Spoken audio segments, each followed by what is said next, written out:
North Dakota lawmakers are now considering a $1 billion budget for the state's prison system. Today, lawmakers took a field trip, venturing inside the walls of the state penitentiary to hear from workers and inmates about how that money would be spent.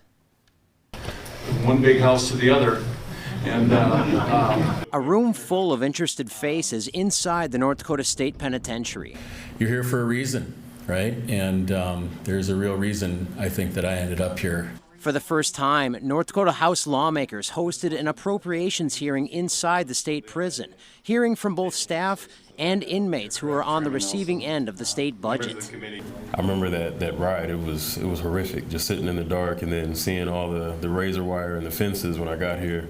And I'm not a violent person, so my instincts started to kick in. I never thought that I would sit back and start contemplating about defending myself on a daily basis. We thought it was important for people to understand, what it is that we're trying to do in North Dakota, the rehabilitation piece of corrections. We've seen threats to our prisons continue to change, though. We have new, more potent drugs. Everybody knows about the fentanyl. You've heard how bad that can be.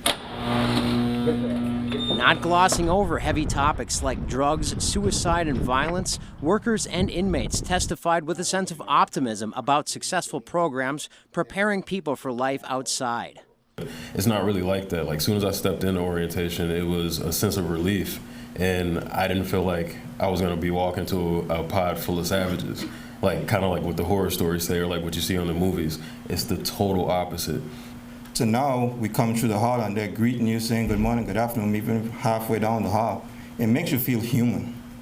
Somebody just telling you good morning. We want to, because 97% of people are going to return to the community, we want to attempt to emulate what a community is like while they're in prison, because they will return to it.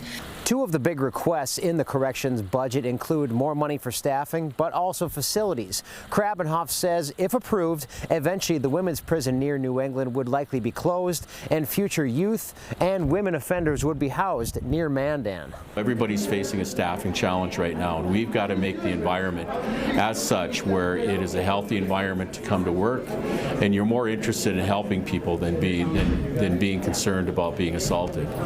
The hearing lasted over 3 hours, but lawmakers were in no hurry to escape as they were eager to hear every last story. that's a picture I never want to forget. Some of the things that we're doing to change lives and people.